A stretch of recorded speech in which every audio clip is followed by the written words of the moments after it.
When you think about the way most farming operations work around the world, they are designed and focused on creating something better for the next generation, which by definition is about sustainability.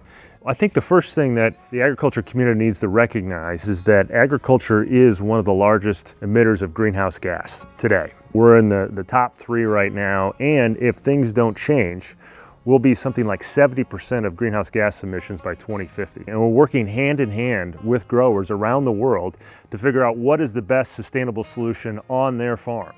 And that's the other thing about sustainability. It's very different. From this farm where we are in Illinois, it'd be dramatically different if we were in Brazil, or if we were in Argentina, or if we're in China.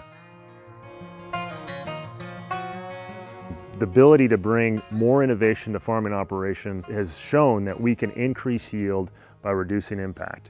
On my farm, we have a very innovative system that captures disease spores. It uses artificial intelligence to analyze the spores, and then it decides whether or not it's economically feasible to spray fungicide on that field. It helps farmers make better economic decisions. It helps improve the health of the plant, and it keeps us from applying pesticides when we don't need to. And there's all kinds of work going on in that space, like digital tools, the ability to use sensing to understand what's going on in the soil, understand what's happening from a weather perspective, what's happening from a disease perspective. As we understand more about things like soil health, we're studying very extensively how do our products interact with the soil, how does it support biodiversity. There's a product that we are in the process of introducing right now called Timerium. Timerium helps with soil health, and we have been able to test this product in a totally different way by looking at factors like biodiversity. And we know that there are nematodes in the soil, some of which are problematic nematodes, some of which are positive. And what Timerium does is it allows us to be able to promote the positive nematodes while we reduce the negative ones. And what happens when you do that is you enhance soil biodiversity. Soil health, reduction of things like methane, reducing food waste, these are all things that are really important to the food ecosystem.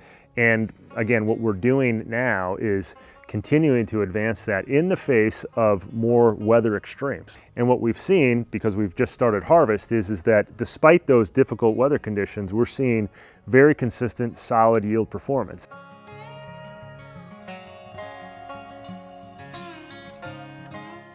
And of course, one of the most important aspects is increased productivity. Bringing the whole farming community up to that standard, I think, is important, but really it's the next standard that I think is even more exciting, and that's when we get into things like regenerative agriculture. That isn't just about reducing your footprint, that's about making something better.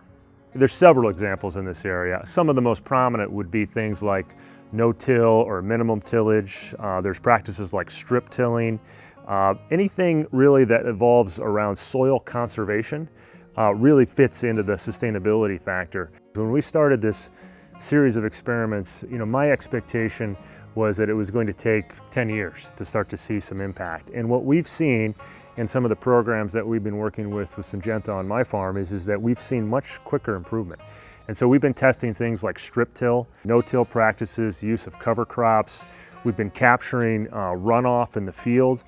And what we've seen is actually a pretty rapid increase in organic matter in the soil. We're testing respiration, many different aspects of the soil. I have to tell you, there's no asset more important to any farmer than soil.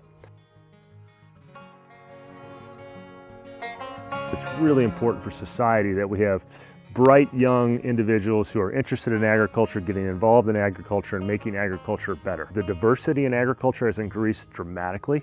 There are many more people from different backgrounds that are involved with agriculture, many of them who have actually never farmed. And that is, I think, a wonderful thing because we get access to different ideas, different experiences, different backgrounds, different genders. This all will make agriculture better and it'll help us as an agriculture community solve some really important challenges, not only for agriculture, but for our society as a whole.